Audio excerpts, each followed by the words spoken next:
Latter-day Peace Studies is produced by peace-loving members of the Church of Jesus Christ of Latter-day Saints.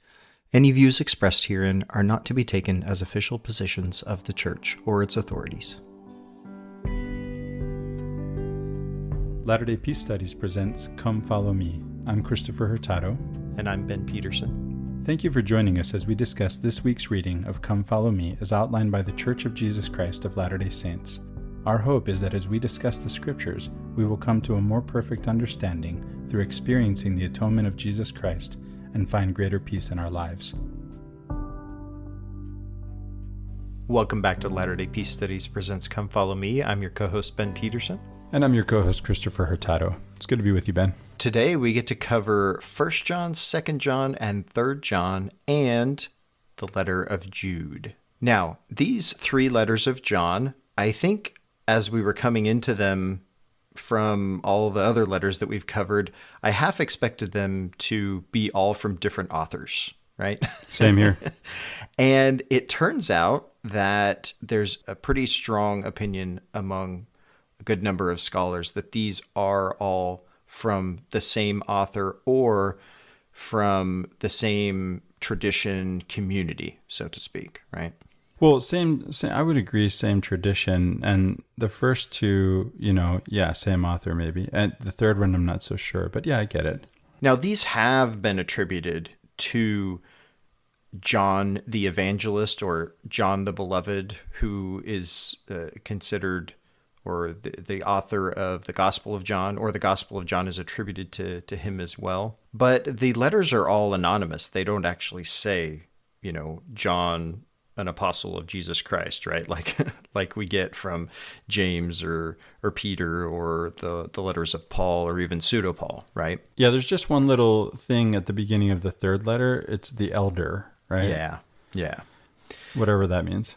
Yeah, whatever that means. And it seems like this would have been a prominent member or members of the Johannine community, or the Johannine community, which is the people, the churches, so to speak, that followed after the tradition or had a particular view of Jesus and his teachings that are consistent with what we find in these letters and consistent with what we find in the Gospel of John.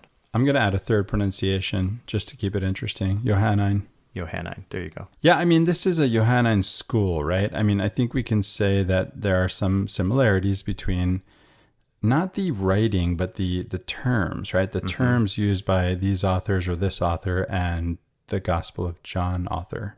And that reminds me of something else about the third letter that I'll bring up, and that is that it's more Jewish than the other two, and does look more like John in that sense. But again, I'm not saying it's John, I'm saying it's Johannine. Yeah. And as we read through the letters, you can kind of see that while they do talk about and use similar terminology to what we find in the Gospel of John, the theology is not as rhetorically developed as we might see in the Gospels. And so that led some to think that these letters were written before the Gospel.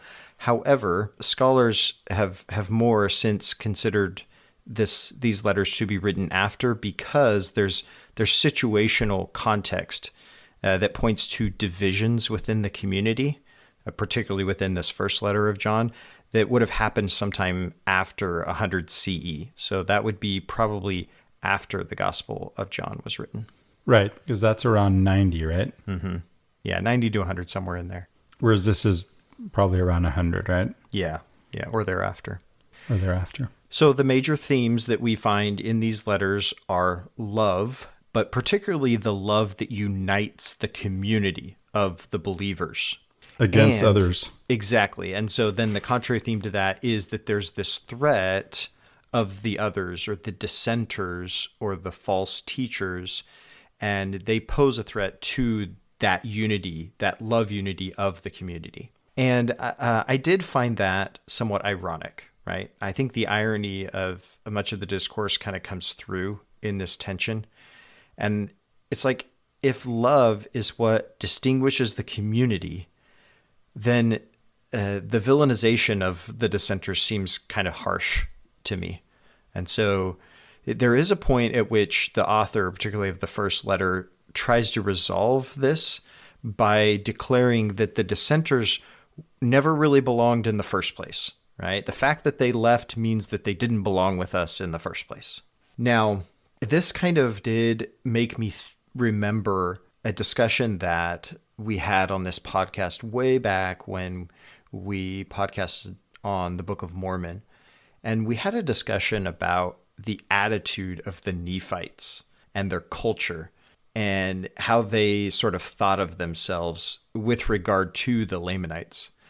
And we kind of said that the Nephites seemed to have some sort of superiority complex, right? And they were always belittling and denigrating anybody that would dissent from them, right? And this was always the cause for the wars. There were dissenters, and then Lamanites would come after them. And yet there seemed to constantly develop this culture, this Nephite culture that viewed itself as superior, right? Well, that reminds me of a theme that shows up in these letters, right? Which is those who agree with us are right. Yeah. And those who don't agree with us are wrong. And thus we see the more things change, the more they stay the same. Yeah, exactly. And it was very interesting reading through these to find all the verses about love that we commonly proof text. And there is some really beautiful stuff happening in here with these verses. And when you find them in context, though, you realize that it does seem that the author, as much as the author is talking about love, what they really mean is just loving the people that are part of your community. And that love isn't to extend in any practical way to people outside that community because they're a threat to that unity, right? Yeah. And that was kind of disturbing for me to find, right? To read through these and think that, oh, John, yeah, these have really good statements about love, and they do. There's beautiful concepts and discussions about love in here, and yet it was tainted by this idea, this underlying idea that the love was really only talked about in the context of just loving the people around you, just your neighbor, right? And it did seem sort of a little bit, not a little bit. It seemed contradictory to me to how Jesus approaches the concept of loving your neighbor when he tells the story of the Good Samaritan, right? But for these people, it was just love the people of your community, right? Your brothers, the people that believe like you. Yeah, it's contrary to Paul too. So when I talked about the words, the vocabulary that's shows up in these letters, that's Johannine, right? That reminds me of John, of the Gospel of John. It's stuff like light and darkness and truth and lies, that kind of language. A dualistic worldview, with some kind of tension between this community and other, mark my words, other early followers of Jesus, right? We're not talking about non-followers of Jesus. We're talking about other followers of Jesus. Yeah, it's already become very exclusionary. Yeah, so we can say too, another thing I think that comes out of this is that, I mentioned before on this podcast that it looks like there's a Jacobite Christianity before Paul comes along. Then there's a Pauline Christianity. It looks like there's a Johannine Christianity. But it doesn't surprise us, right? Because we know even from Paul, the people that he writes to, the communities that he writes to, right? They're communities that he founds, right? So they're churches. It's not a church, but there are churches. And yet we have these general or Catholic epistles, right? And that's where these fall. And of course, the third one looks more like a letter of recommendation. Yeah, and it's a private letter, not meant necessarily for the second one, I think it's the second one, looks like some kind of sermon. We've seen this before, right? Yeah. The first one has a lot going on. Most of what I'll have to talk about is from the first letter. Yeah, there is a lot going on in the first letter. So let's start taking a look here at this. Now, there is some sort of intro happening here at the beginning of this. Now, the whole chapter 1 of 1 John is written in a first-person plural, right? It's we, us, our, indicating all this. But then when you get to chapter 2, it switches to a singular first person. I didn't even pick up on that.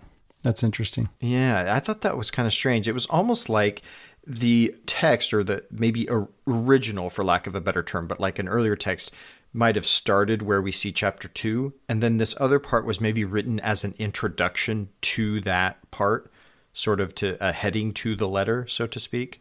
And otherwise, it's really strange for it to start off in that we form.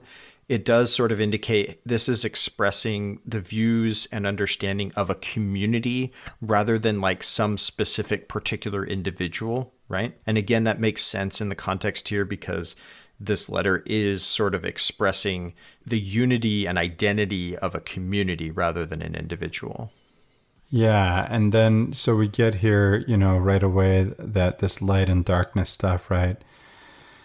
God is light. There's no darkness in him. So if you're with him, you're in the light, and if you're not, you're in the darkness. And it's got this whole light and dark thing going. And then there's the blood of Jesus that cleanses. And it's interesting because it does say in verse 7 that it cleanses, right? Because we're going to get this idea later on of atonement, right? Atonement's something that shows up here. And atonement is this, 16th century concept that as we were told is at one ment, right? And it's some kind of, there's this whole theological package that comes with atonement that really has nothing to do with the word that's being translated, which means cleansing, and originally had to do with cleansing the temple. And that did involve sacrifices and blood, right? That's one thing. And of course, cleansing the temple and cleansing the people themselves too, right? And then later on involves repentance, but not originally. Here we have this idea that we have to confess our sins to be forgiven. And that is a later idea of cleansing that happens in the Jewish community. Now, one of the things that stood out to me here in chapter 1 is what we get in verse 8. It says, "If we say that we have no sin, we deceive ourselves, and the truth is not in us." Now, despite the fact that this does seem to contradict some later statements here in the letter, I did think this was an interesting statement. It made me think of Paul in 1 Corinthians 8:2, who talks about knowledge, right? He says, anyone who claims to know something does not have sufficient knowledge. And it seemed like kind of the same principle to me, right? Like if you say that you have no sin, right, then you are just, you're obviously, the truth's not in you, right? If you say you're a perfect person, right, it's like saying, I'm so proud of my humility, kind of, so to speak, right? You have to acknowledge, right, that there are times when you don't measure up to your own standards, right, or to the standards that you believe are true. And obviously sin is defined by some of these different authors in different ways. This author talks about sin being lawlessness. Paul talks about sin being simply a refusal to acknowledge grace, right? Which that's very different views of what sin is. James says sin is knowing what's right and not doing it, right? But in any case, I think any of those concepts can apply to us at any given time. Just to reiterate, the concept here in these letters is sin is lawlessness. Yeah, sin is lawlessness. It's defined that way, right? Yes. It's actually spelled out. Yeah. And so there are all kinds of concepts here, right, that you really need to look at carefully, because what happens is we come into these texts and we already know what they're saying. And when I say we, I mean not you and me, Ben. It's our job to not to, right? To put it in Mater's words, right? To not to, yeah. So it takes effort, right? It really does. I mean, it really takes a different mindset. That's all. It's just, there's a switch, right? It's okay. I'm going into study mode. This isn't devotional reading, right? Yeah. And if I go into devotional mode, then this isn't an issue, right? At most, you might hear me on our sister podcast, Latter-day Contemplation Presents Come Follow Me. I might quibble over authorship. Other than that, who cares, right? Yeah. It's just, what's in this, what can I read in here? What wisdom can I find, right? Yeah. That's it. Yeah. There's this Antichrist idea that shows up here. And this is, again, one of these concepts that we already know what it means, right? An Antichrist. And there is an idea of an Antichrist that we inherited that comes later, but it's not here. It's not in these letters. An Antichrist here just means someone who, now there is, by the way, there's one that's coming, right? The Antichrist in 1 John 2:18. But there are also all these antichrists that are already in the world that are mentioned. We don't get many details about the one who's coming, but there are some details about the ones who have already come. And I think the important thing is to just realize that anti just means against the Messiah. Mm-hmm. And so there's nothing here that implies, and certainly nothing that actually states, that they're somehow satanic, right? That's not what's going on here. They're just anti-Messiah. They're anti-Jesus as Messiah. They've rejected Jesus. They've separated from the community.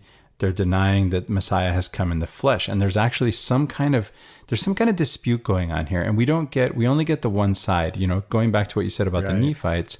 We don't have the writings of Laman and Lemuel, right? And so here we don't have the writings of the heretics. We only have the heresiologist in front of us. And it's not even clear in the heresiology that we're looking at here. I'm calling this heresiology, right? This is somebody writing about the people who are wrong. I guess if it's not heresiology, it's because it doesn't actually spell out what the heresy is. It's really dealing with heretics, not heresy. How about that? Yeah. There seem to be two distinct views about Jesus that are at the root of the schism that we're dealing with, right? Or the two possible heresies going on here. Right. The author says that Jesus has come in the flesh, 4:2, right? Others, maybe the ones who left the community, deny this claim. And they have this theology. They could represent the theology of docetism, right? From the Greek dokeo, which means to seem. And the idea is Jesus only seemed to be human, but was fully and only divine. So this is a non-corporeal view. And Jesus being non-corporeal in this way is associated with the spirit of the Antichrist by this author in 4:3. Now, again, that's not a supernatural agent, just false teachers, right? False teachers who are against this author's view. And then another possibility is that the heretics, right, the so-called heretics, are saying that Jesus isn't the divine Son of God. Now, Son of God is this earthly title. Kings from Caesar back to the Old Testament have all been sons of God, right, because they're kings. But there's this idea that Jesus is the divine Son of God, right, the literal Son of God. Ben, you had some interesting things to say about that in pre-show discussion. Would you mention those? Yeah, I thought it was interesting when you brought up literal, right? Because when we say Jesus is the Son of God, that can be taken multiple ways, right? Like you said, the ancient concept of that was just, it marked royalty, right? It marked authority that someone was the Son of God because they had the sanction of the gods, so to speak. And then the Christians come along and they say, no, he's actually the Son of God, which, you said literally, right? And Christians would say, yeah, he's literally the Son of God because the concept is that he was immaculately or divinely conceived in Mary, and so by God, and he didn't have an earthly father, right? Well, there is this idea within Mormonism, and I wouldn't say it's necessarily the, idea of all Mormons, but this was definitely espoused by people like Bruce R. McConkie, that Jesus was the literal, and I emphasis more on the literal Son, even more God. literal. Yeah, that his actual, physical father was God the Father. So I don't know if this is a distinctly Mormon view. I would guess not. I would guess there are other Christian sects that at some point in history took on this view. And, the more that you study some of these early texts, the more you realize the diversity of views and doctrines and quote unquote heresies, right? And sure, there's no univocality even within the text that we have canonized, and then you go back and you realize there's even more to the different movements and views that were very diverse among early Christians. So, and to your point, we see that happening already here in the New Testament, right? That's right. Now, the term Antichrist that we find, the first time that I noticed it was in verse 18 of chapter 2. And this is talking about those dissenters. And the interesting thing here about this term is that it is only used in 1st and 2nd John, in the whole New Testament. It only exists in 1st and 2nd John. And when I saw that in the commentary, I was like, no, that's That's not right. I know that it's in other books. It's in Revelation for sure, right? It's in For sure, Revelation. right? Yeah. I knew it was in Revelation, right? I just knew it was there because you're talking about the Antichrist. And so I look it up and it's like, no, it's not. We interpret terms that are in Revelation to be the Antichrist, but the word isn't there, right? Of course. And that was just such a fascinating exercise for me to realize, oh, the word's not there. Oh, However, we're going to have so much fun with caveat Revelation. to that. However, it could be that this word Antichrist is a variant of a different Greek word that we do find in two of the Gospels, so in Mark and Matthew.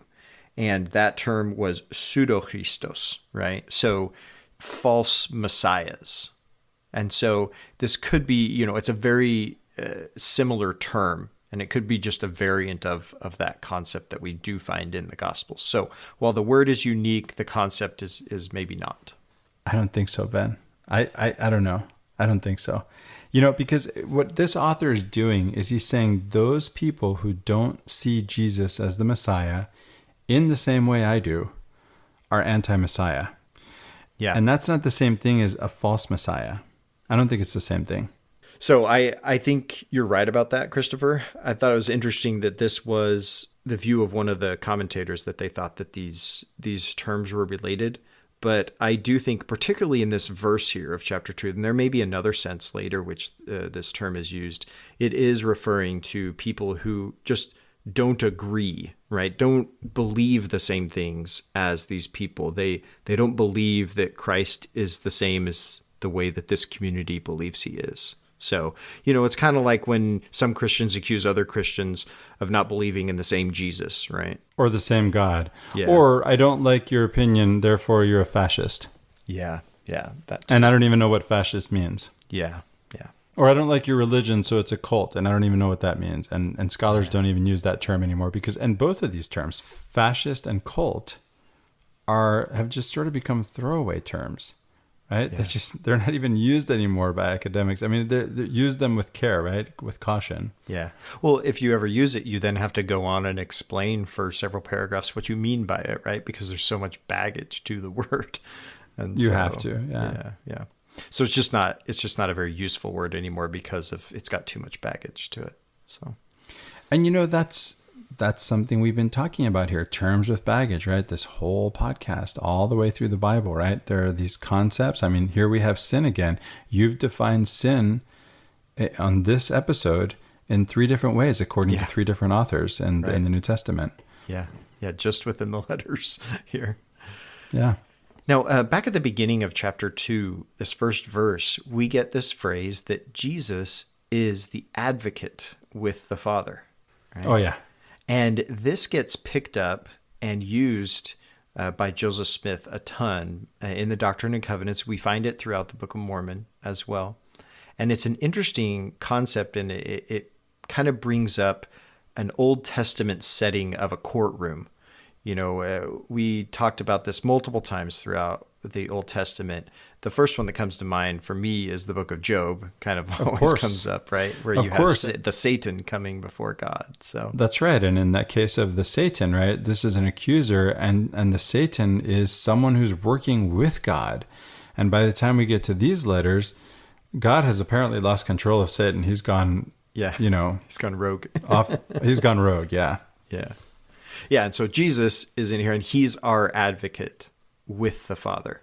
And, before I've interpreted that, and I'm not sure how much stock I can put in this interpretation, but it was interesting to me to notice that preposition with here.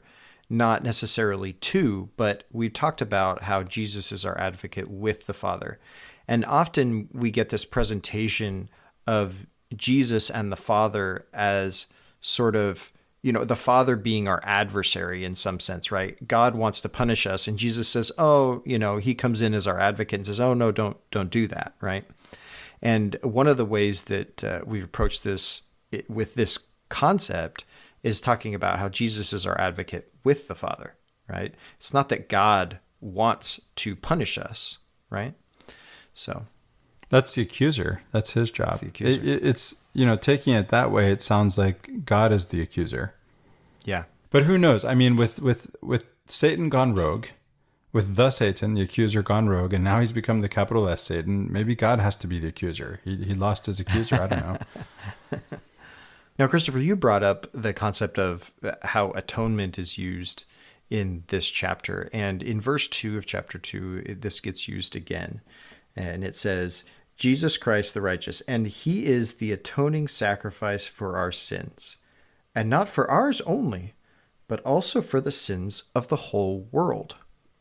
Now, this again That's kind problematic of came in up this to me. epistle, right? Yeah, exactly. This again came up to me because it's just like I can't figure out what the actual view of this author is. They seem to have a lot of cognitive dissonance. Like on the one side, they do want to believe, that God loves all of his children and wants to save them, right?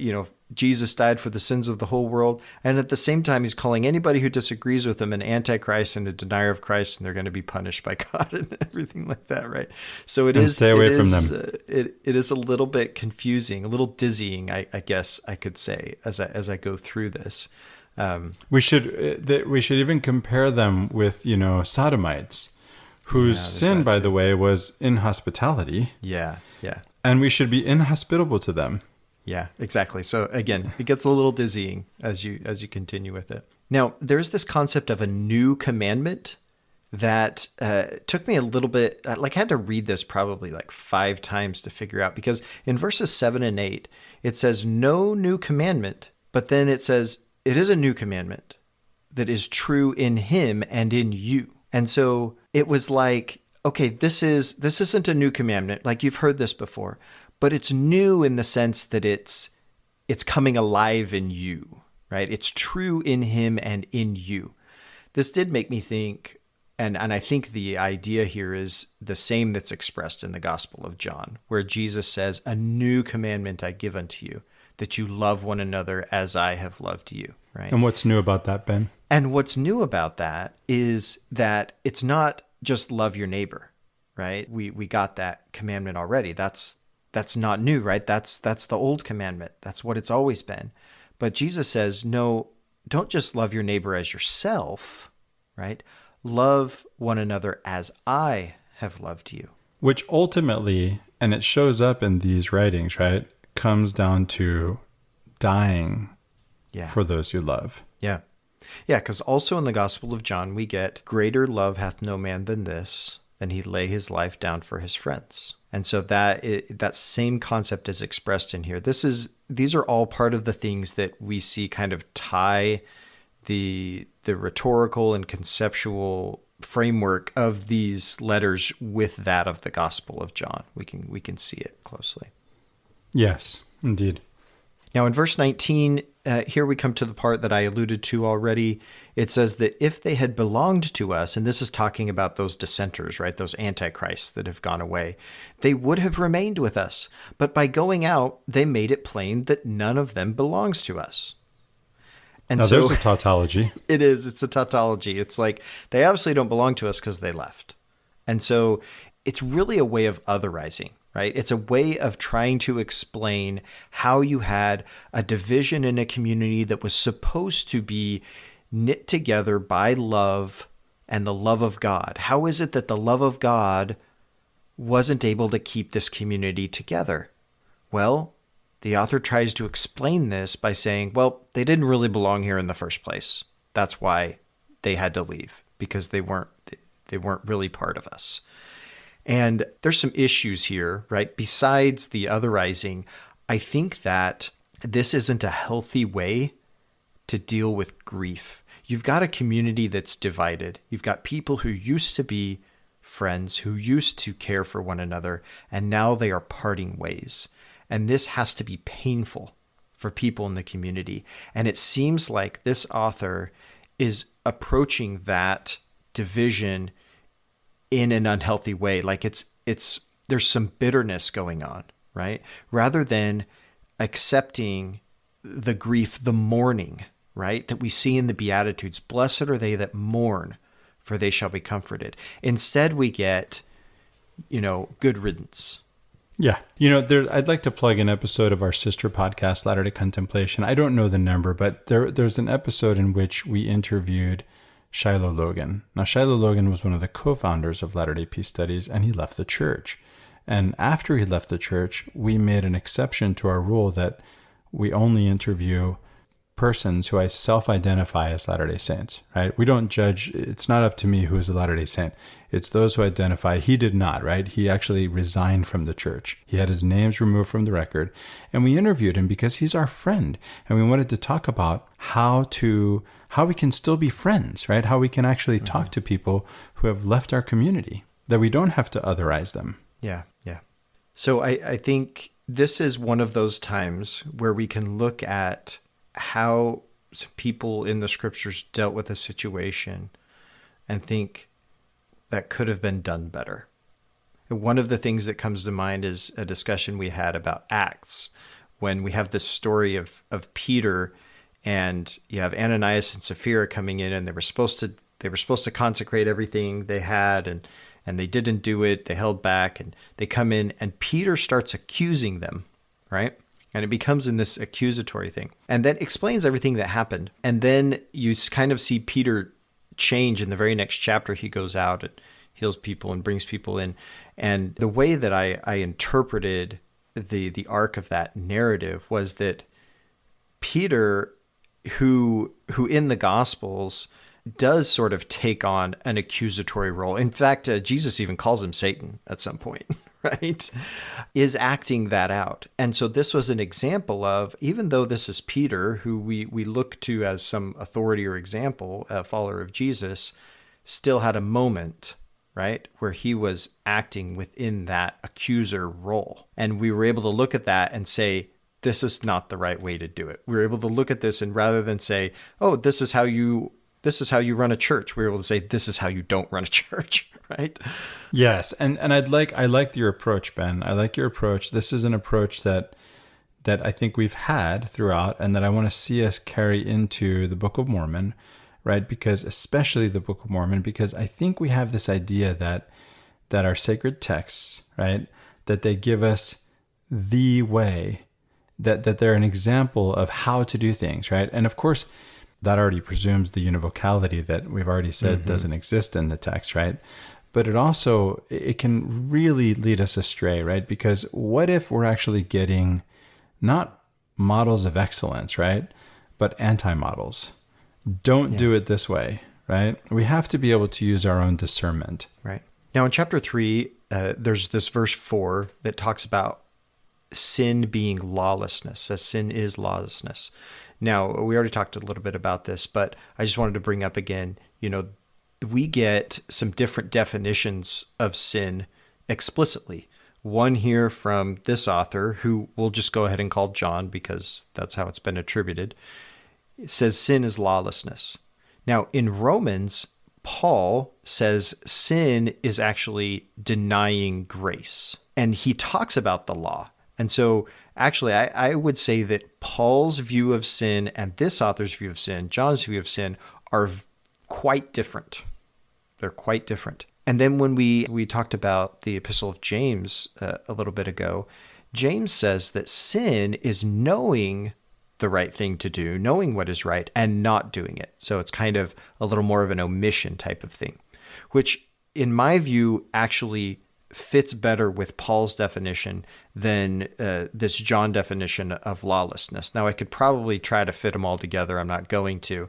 I think Paul's and James's approaches to the concept of sin make a lot more sense to me and in my experience than the way that this author frames it as just lawlessness. And yet the way this author frames it is probably the way most do. It's probably the way that is the most common view of sin. I agree. Yeah. Right. Now, in verse 8, we even get this statement, everyone who commits sin is a child of the devil. Now, well, there you go. We could take this a couple ways, right? I mean, we just got this statement back in chapter 1 that everyone who says that they're not a sinner is a liar. Okay, so I admit that I commit sin, and now that all of a sudden means that I'm a child of the devil. So what do I do here, right? Ben, I'm stuck. You're reading too closely. You're not supposed to read this closely. Yeah. You're supposed to listen to the scriptures at least 2 times speed. while doing something else. So obviously, I think there's going to be an issue with how this might be commonly read. One of the ways we could view this, right? We wouldn't be required to view this as the person themselves as a child of the devil. What we could do is we could say, oh, well, whenever they sin, they're acting like a child of the devil, right? You could say that, I guess. No, that's good apologetics, Ben. Yeah. No, so I mean, it's this distinction you're making. It's something like who you are versus who you're being. That's a distinction. It happens. Or how you're acting. Yeah. Sure. Yeah. Who you are versus who you're being. Yeah. So verse 10, the children of God and the children of the devil are revealed in this way.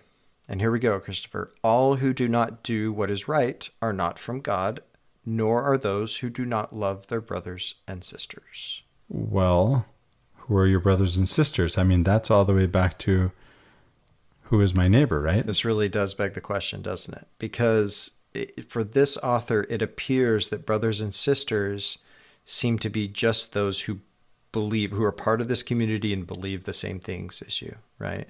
And that's what is meant by the requirement to love. So then in verses 16 through 18, we know love by this, that he laid down his life for us, and we ought to lay down our lives for one another. How does God's love abide in anyone who has the world's goods and sees a brother or sister in need and yet refuses help? Little children, let us love not in word or speech, but in truth and action.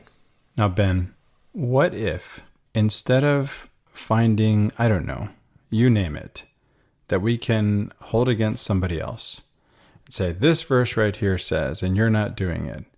What if instead we stood in front of the mirror and looked at this verse? Yeah.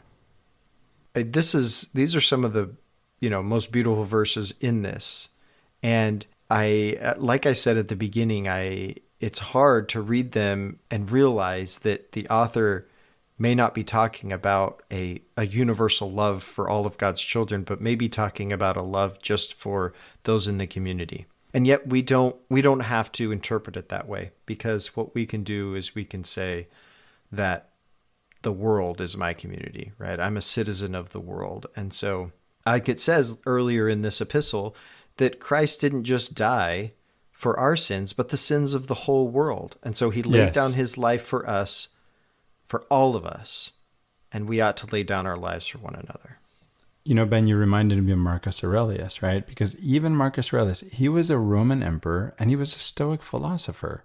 And Stoicism taught since before Christianity, but including at the same time, right, as Christianity, because Seneca and Jesus were both born around the same time, between 6 and 4 BCE. And there was this idea of cosmopolitanism. And this was the ideal that Marcus Aurelius held himself to, while at the same time fighting the barbarians, right? He was fighting back the Germanic tribes on the northern borders of the empire his entire career as an emperor. And in fact, that's where and when he wrote the famous Meditations, right? But he says in the Meditations, he says, as Antoninus, right? Meaning as the Caesar, I'm Roman. But as a philosopher, right? As a Stoic, I'm a citizen of the world, right? The whole world, the whole cosmos, right, is my polis. I am a cosmopolitan. Yeah. So that last verse there, little children, let us love not in word or speech, but in truth and action. This did remind me of James, right? Faith without works is dead, Yes. Love without actually doing something about it, right? Yeah. By the way, just a quick note on the little children, right? We don't get until the third letter. I said the opening verse is identifying the author as an elder, right? So we do get, though, throughout these letters, this idea of little children. This is a rhetorical way of the author making himself an elder and making you a little children and, talking to you in this way, such that he's adding authority to himself. So now we're coming to chapter 4, and verse 8 of chapter 4 is has been for me probably the most iconic verse of this letter of John. It's the one that I remember the most. Whoever does not love does not know God, for God is love. God's love was revealed among us in this way. God sent his only Son into the world so that we might live through him. Well, there it is, right? The author tells us that we should not be of the world because the world is bad and wrong, but God loved the world, right? Again, comparing this verse to John, the Gospel of John, for God so loved the world that he gave his only begotten Son. Yeah. Yeah, there is some dissonance going on here, but this is such a beautiful verse.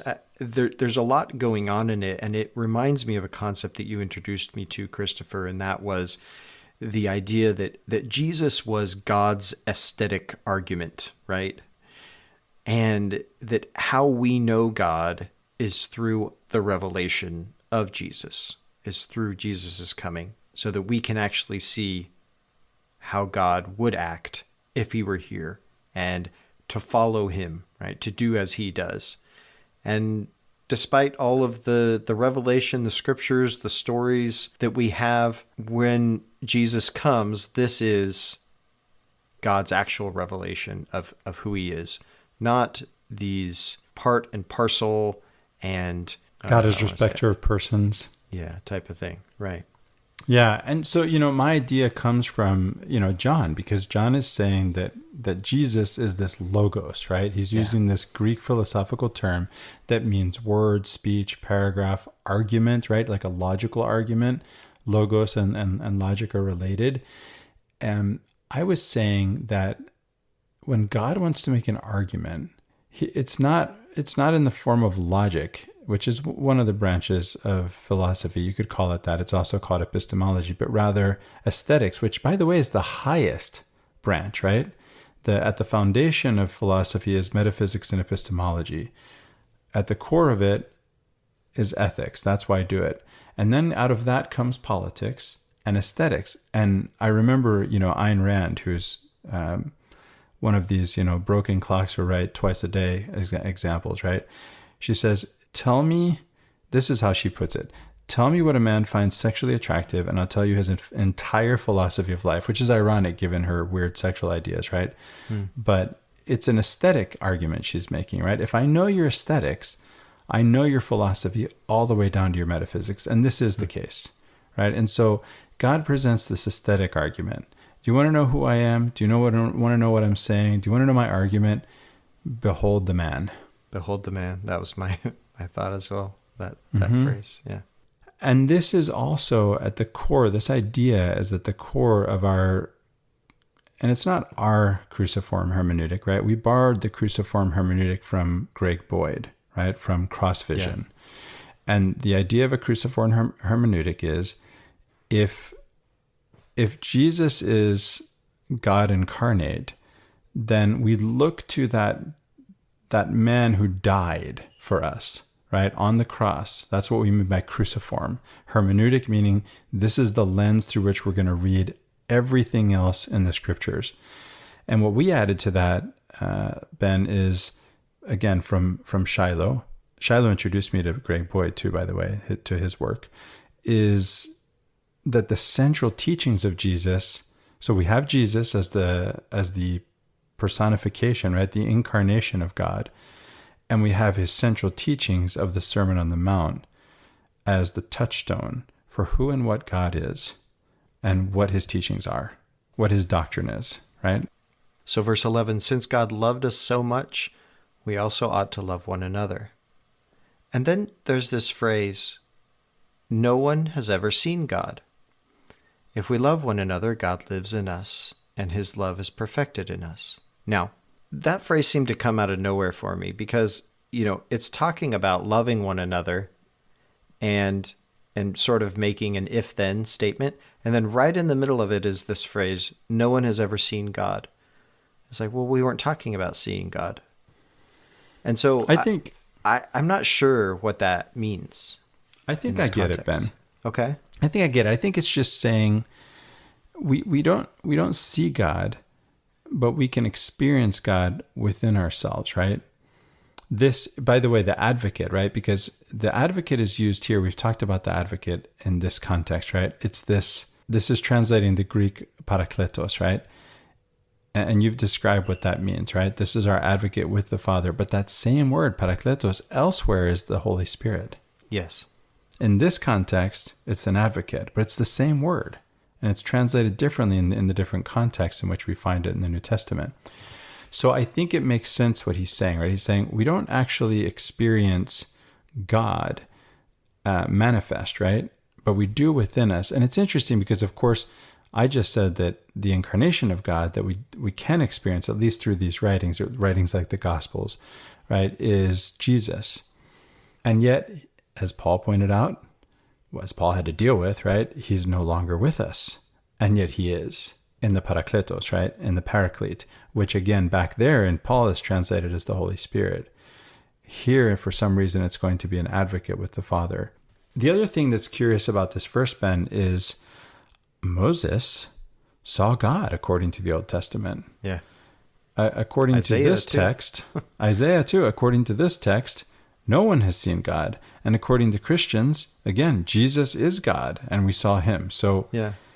Well, again, according to this tradition too, the Gospel of John says, That's Jesus right. is God. So That's right. So we have, again, some kind of, we have contradictions. We have a lack of univocality, not only among authors, but even sometimes within the same author. within the same chapter. Within the same chapter. This did make me think, because of this concept of love and that God lives in us and we experience God through the love that is between us, right? Because his love perfected us.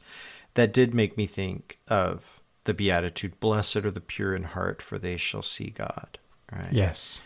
Because this Beatitude has become so much more meaningful to me when I have seen it as not necessarily, or not only, some like future state of after death or resurrection I see God, right? But this is in the moment. This is talking about now in our life. Right. And how is it that we see God? Well, if we're pure in heart, then we're seeing God in our neighbor, we're seeing God in our enemy, and we're seeing God in ourselves, in the mirror. That's right. And how do we get there? We have to start at the beginning, right? Yeah. Of the Sermon on the Mount. Yeah. We have to empty ourselves so that we can be filled with God. We have to empty ourselves of our ego, that ego self, that false self, so that our true self, which is in the image of God, which is divine, can shine through. Yeah. Going to verse 18, there is no fear in love, but perfect love casts out fear. For fear has to do with punishment. Now, this is an interesting concept here, is that we're talking about God is love. And if we don't know God, we don't know love. If we don't know love, we don't know God. And it says, perfect love casts out fear, for fear has to do with punishment.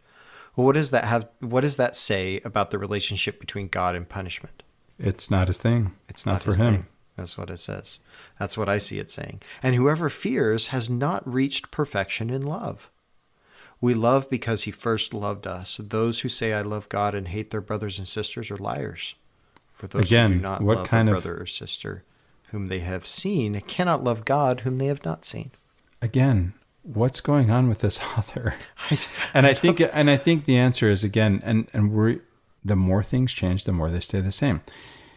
The ones that we're supposed to love are the ones who think like us. They're the righteous, right? Righteous, they're the ones who are just, right? The ones who think like us are right. The ones who don't think like us are wrong. And we love the ones who think like us, and we can feel free to hate the ones who don't think like this. But this is not consonant with the teachings of Jesus. Right. At all. Yeah. And it And- shows up, even in this context, it just shows up as a contradiction within the very text in which it's written. And again, the only thing that I can do to make sense of it is to parse it out in the way I did. And it's not that hard to see it because we still do it. Yeah, we do. And it's a cognitive dissonance on our part. And I'm seeing it in this author.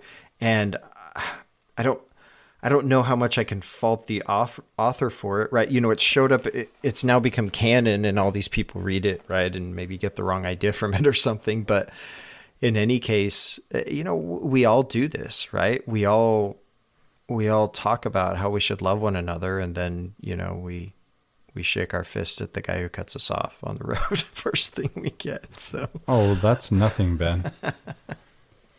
That was a tame example. Okay. You want a better one? Sure, let's hear it.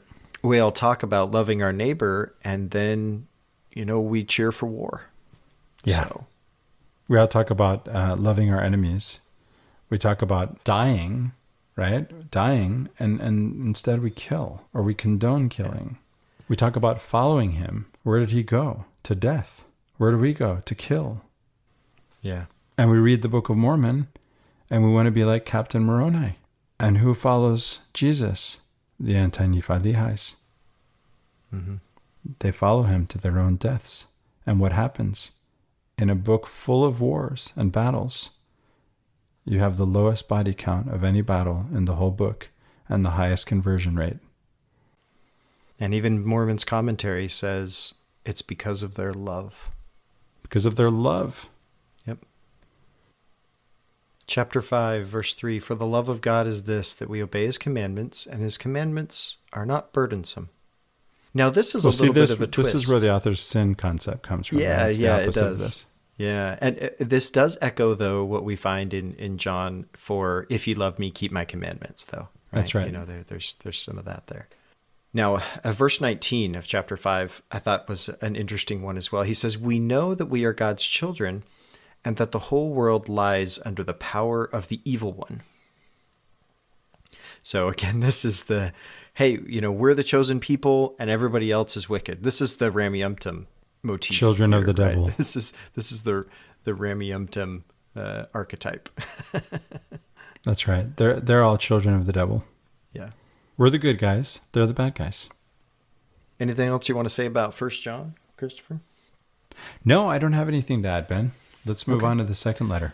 Yeah, so 2 John. So we had said that this is likely the same author as 1 John. Again, the scholars generally agree that these three letters probably have the same author. There's disagreement about who that author is, but they're anonymous, right? They don't even say that they're John. These are just attributed to some person named John, whether that John is John, the brother of James, the son of Zebedee, or just somebody else, right?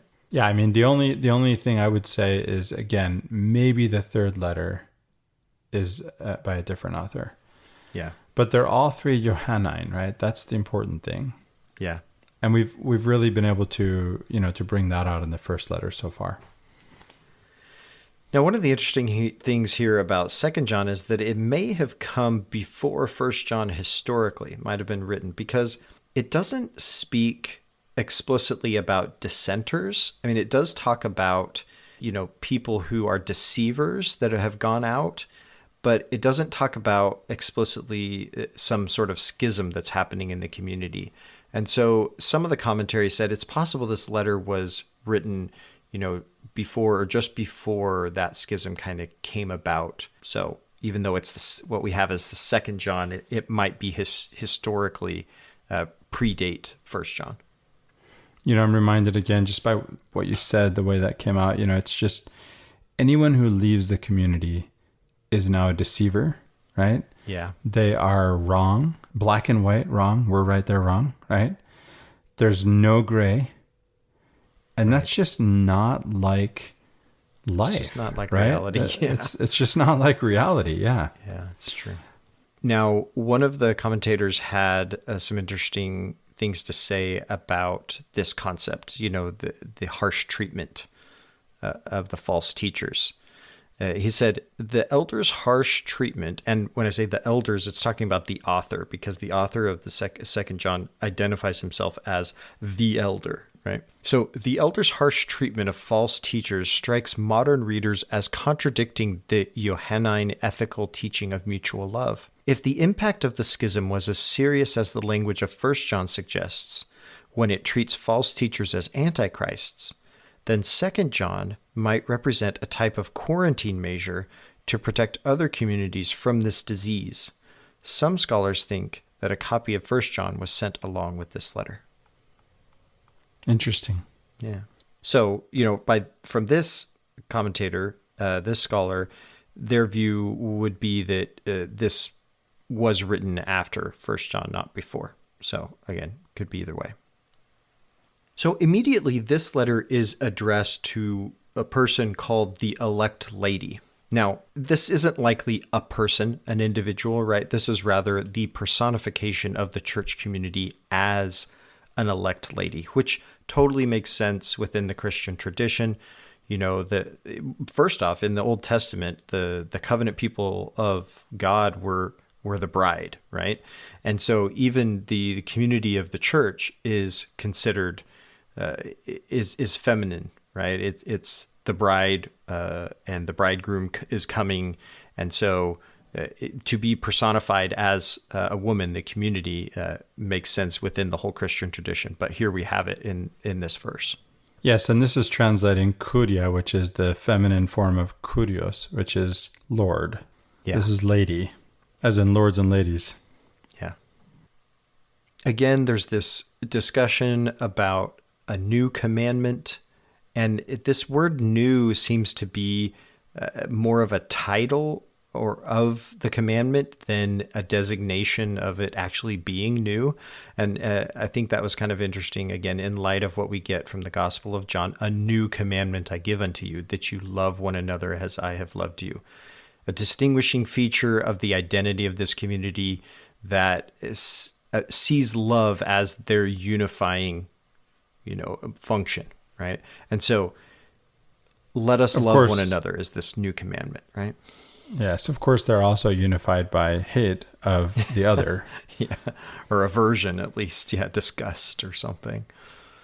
Well, we get in verse 10, do not receive into the house or welcome anyone who comes to you and does not bring this teaching, right? If they don't believe like us, then, because it says in verse 11, for to welcome is to participate in the evil deeds of such a person. This is just like Jesus when he stays away from the sinners.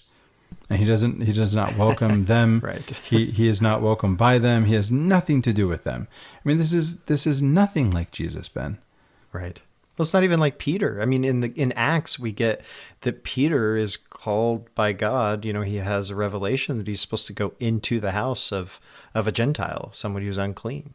And so it just, it's a different idea. This community is very concerned with their integrity as such. And so they want to maintain, there's this boundary maintenance, right? They want to maintain the integrity of their boundaries and identity. And there's some difficulty here because their identity is based on love, but now they're having to, sort of use that identity in a contradictory way. Yes, and in verse 7, right, we get this warning against deceivers. Well, what are deceivers? Again, this is the Antichrist, right? This is a term, again, only appears in these letters, right? These Johannine epistles, the Antichrist. And in this letter, it's used to describe these so-called deceivers. It's neologism, this new word, only used here and in 1 John 2:18 and in 4:3. Yeah, and this is the one where we might get sort of a hint at what the heresy was that they were preaching against, because it says that the deceivers are those who do not confess that Jesus Christ has come in the flesh. There it is. So. It could be Docetism. Yeah. Yeah, you have this prohibition against giving hospitality to deceivers, and it's given on moral grounds, which is really strange, considering that the context, right, both Greco-Roman and Jewish traditions have this idea of hospitality as a primary virtue, right? Philoxenia, right? So philo, love, of xeno, right? If you've seen my Big Fat Greek Wedding movie, right? Xeno with the Tost family, right? Xeno is a foreigner, so this is love of strangers. Xeno can also be translated stranger, right? Stranger in a strange land, that makes you a foreigner. Mm-hmm. This is an important virtue in antiquity. It is paramount. And by the way, I have to say, this virtue is alive and well in the Arab world. Yeah. And perhaps nowhere else. I mean, there of course there are those of us. I mean, in our home, we know no strangers. We've had so many people live with us and eat with us, right? All kinds of people, right? But as a whole, right, as a society, I don't think I know of any other society that still has this virtue other than Arab society. That does remind me, Christopher, the first time that I ever came to your house, I showed up a little early. I think I brought some pizza, and I started talking with a guy that was living there with his wife. He was from Turkey, and he was just living with you. And I thought, Yeah. There's this guy living with Christopher is from Turkey. And we had this long, interesting conversation. And I unfortunately don't really remember much of what we talked about, or I don't even remember his name. You'll know his name because he lived with you. But yeah, I definitely could attest to that. Yeah, that Christopher that's one that. example. Yeah. That's one example. His name is Chada. He was a political refugee. Yeah. He lived with us along with his Russian wife. He was Turkish, and his wife was Russian, and he was a political refugee. Okay, let's go to 3 John. Now, this is a little different from the others in that it's not meant as like a general epistle to a community or the church as a whole, but this is more of a private letter. Christopher, you said it looks like it might be some sort of recommendation given. It's possible also, you noted that it feels different in a lot of ways, that it might be a different author. Yeah, and I want to jump right into verse 9, right? Because it's interesting because there's a community member who's snubbed the elder. He doesn't acknowledge our authority, it tells us. Yeah. Meaning, literally, what's being translated, he doesn't acknowledge our authority, is literally does not welcome us. This is the same verb used in verse 10. It's a breach of hospitality, contravening social convention. I mean, what's going on with this author? Yeah, if it's the same author, he does have a little bit of some dissonance here, because he just in 2 John was was saying, "Oh, you can't welcome other people in because they believe differently." Here's how he's consistent. I think I've got this figured out, and I think we've already said this, Ben. Either you're one of us, like either you're with us or you're against us, right? It's like that. Yeah, here's how he's consistent. I'm right, you're wrong. Right. And so whatever it is that Jesus taught applies only to those people who think like me. And if they don't think like me, it doesn't apply to them. Yeah. And again, this is not foreign to us in our own context. And still, this is this short little letter. And right after he talks about this person who has snubbed them, has not welcomed them, he says this really interesting thing, this beautiful thing. He says, "Do not imitate what is evil, but imitate what is good." It's almost like he's saying, yes, they did this to you, but don't you do the same. But it's hard to say whether he's saying that because he says the opposite sometimes. I love what you did with that. You see, this could be read the other way around.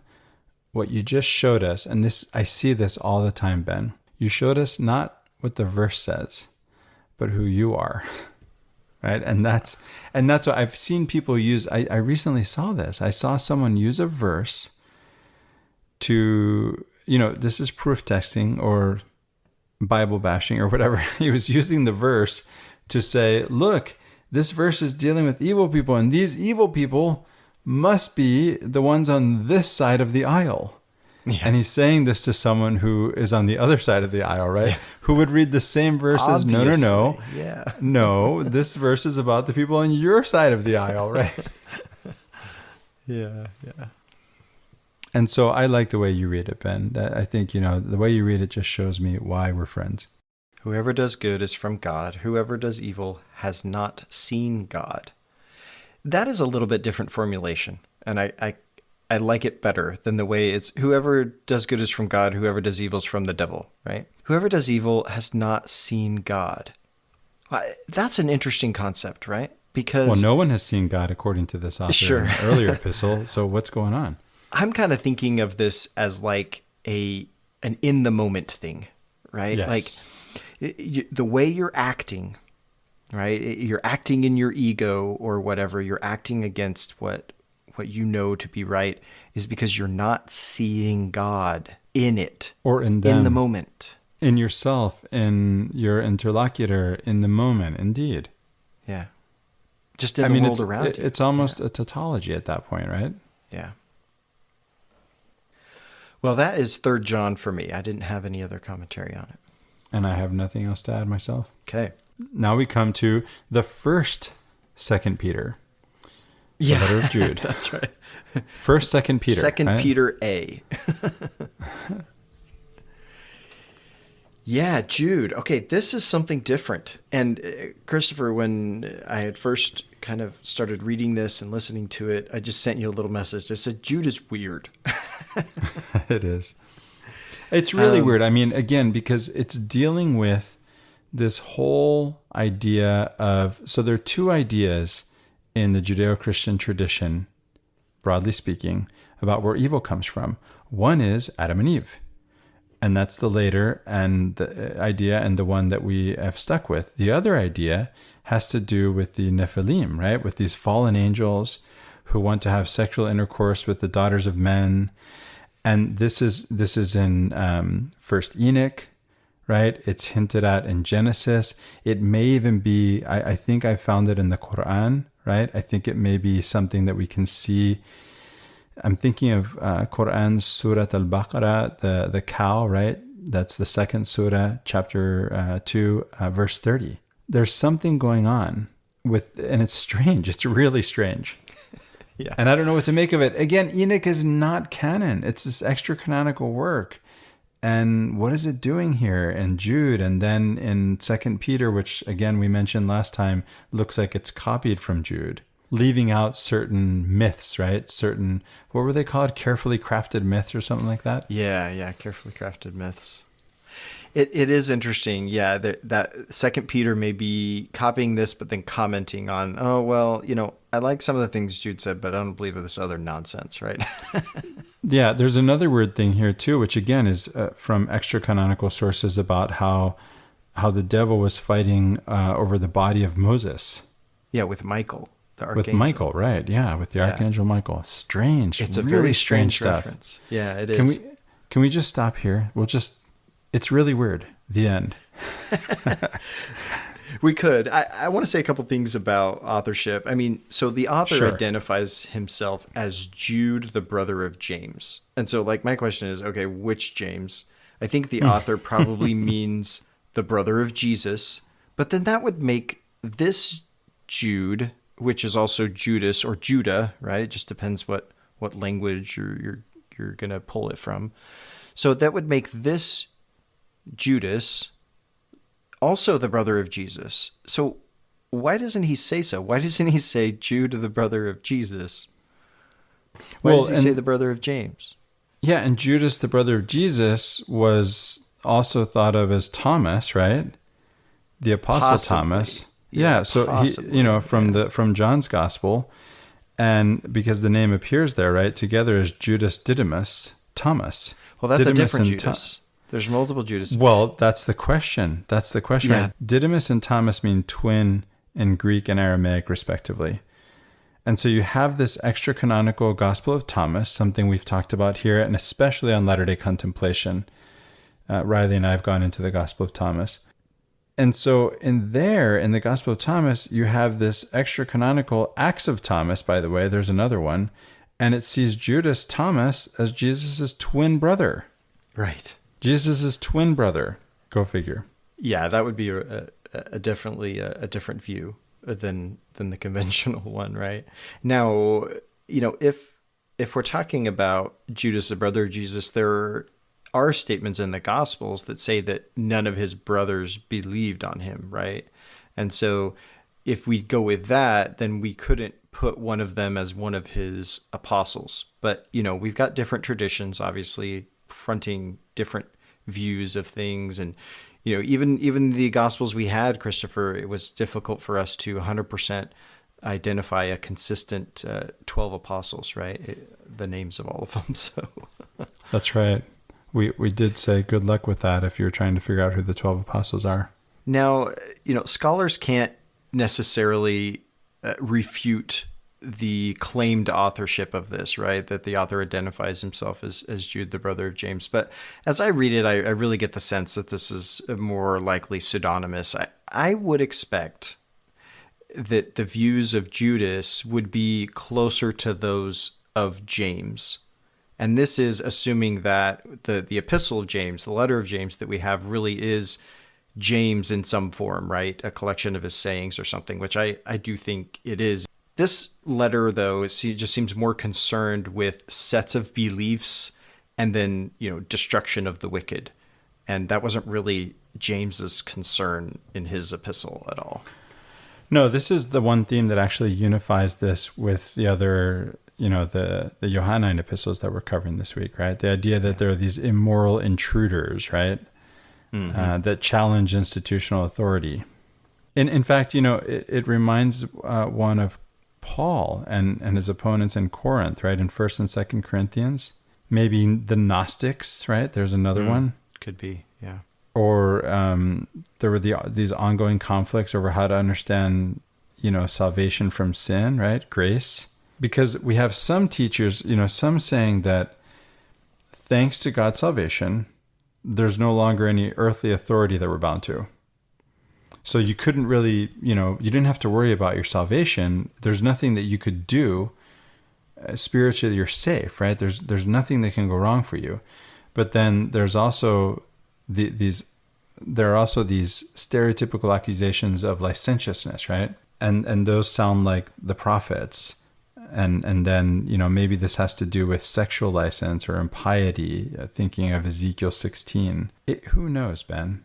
It is strange. I'm leaning heavily here on the introduction in my study Bible. Yeah. So one of the things we alluded to is this author's reference to the different examples of evil people throughout quote unquote history, but throughout the scriptures that God has punished. But first off, the author starts in verse 5 talking about the saved people. He saved the people from Egypt. Well, that's Exodus, right? And Christopher, we've said multiple times, really the only thing that happens in the Bible is Exodus, and everything else is kind of a commentary. So here we are, Jude, almost to the end of the New Testament, the end of the Bible, and sure enough, it's just a commentary on Exodus. So that's given as the example of how God can save people, and then he starts listing examples split between some verses of groups of people that were condemned and destroyed. So we've got the angels who were cast down. Now, Christopher, I know that we have something to talk about with this because last time we missed a particular point on Tartarus, right? That's about right. The angels being cast down. And this would be the similar concept going on here. Yeah, that's right, because the 2 Peter and Jude again compare, right? 2 Peter's probably copying from Jude. Yeah, so last time it was in 2 Peter, right? We got hell. And hell in the NRSV was translating Tartarus. Well, this isn't Hades. Homer, I said that Tartarus was as far beneath Hades as the earth was below the heavens, right? Or beneath the heavens. And so what is this Tartarus? And you actually know the answer, and you meant to bring it up last time and forgot, right? Yeah, so Tartarus in the Greek concept, this is the prison or whatever that the Titans were locked in, right? That Zeus locks the Titans in. And so this is a similar concept to where we're talking about like angels cast down from heaven, right? These are powerful beings cast out of heaven and then locked in this prison that isn't just underground, it's like way down there, right? So... Yeah, again, a lot of this stuff, right, it comes from First Enoch. You have, of course, this story that we mentioned about Michael and the devil arguing over the body of Moses, right? Just really strange stuff. Ben, again, it seems that you and I really need to read First Enoch, right? Now, it keeps coming up. This extra canonical book of First Enoch, right? It comes down to us from the Ethiopic Christian tradition. That's where it survives. Although there are some Aramaic fragments that were found in Qumran too. And that's interesting.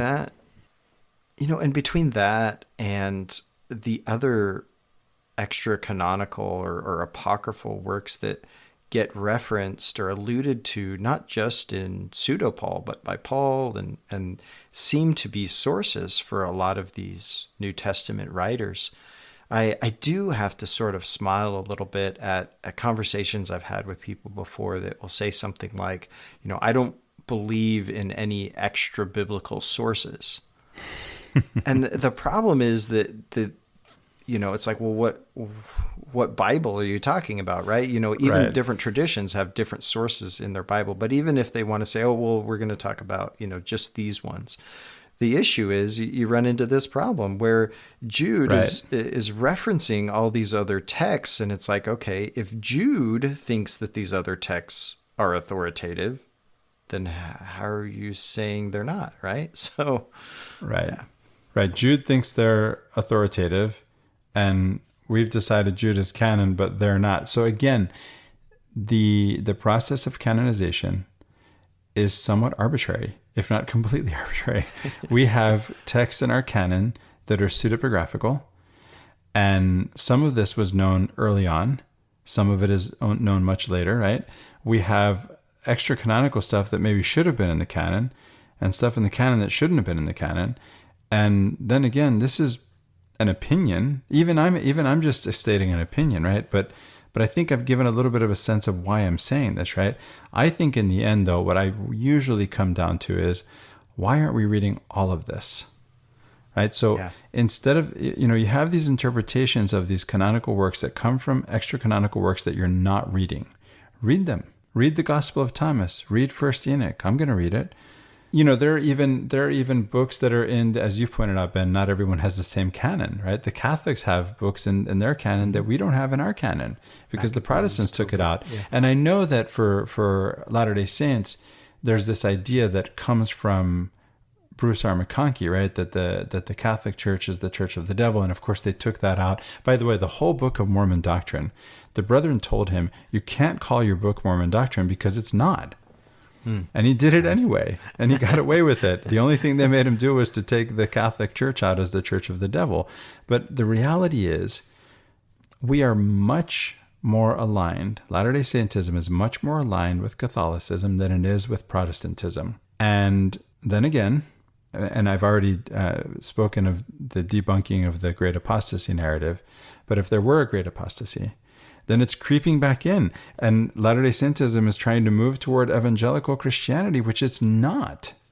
It's not Protestant. It's not evangelical. It's actually closer to Catholicism. And this is something, and it's very much, it's closer still to Eastern Orthodox Christianity, which most Latter-day Saints know nothing about.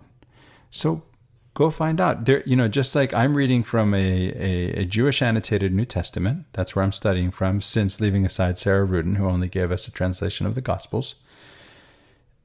You're reading from, what is it, the Oxford annotated, an Oxford study Bible. There's an Eastern Orthodox study Bible. I have one on my Kindle. I didn't even look at that for this. If I were studying the New Testament all over again, I might do that instead of this. There's so much, and in our tradition, we believe the canon is open. And so, I think that it behooves us to be open, to ourselves be open to understanding these things, right? Because we don't know where we can find truth until we look for it. That's right. Now, there's this verse 18 that has a quote in it.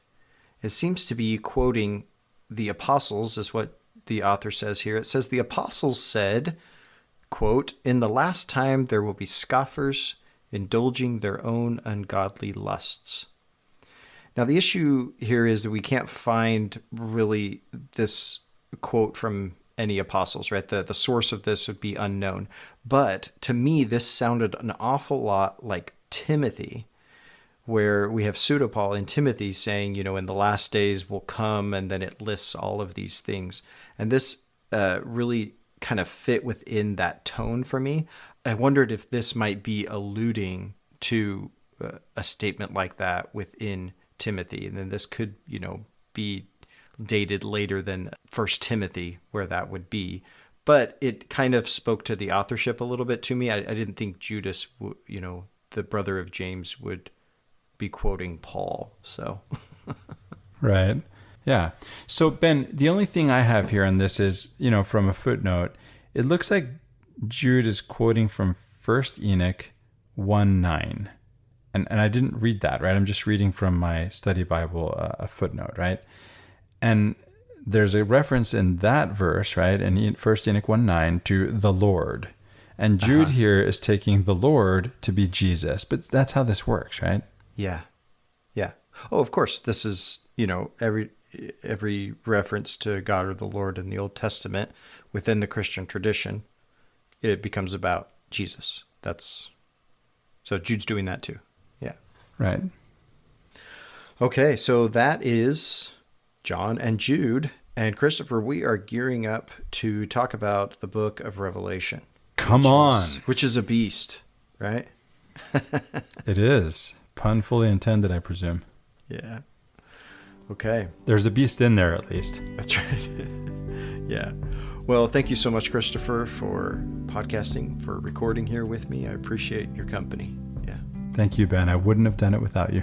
Not this week. Have a good week, everyone.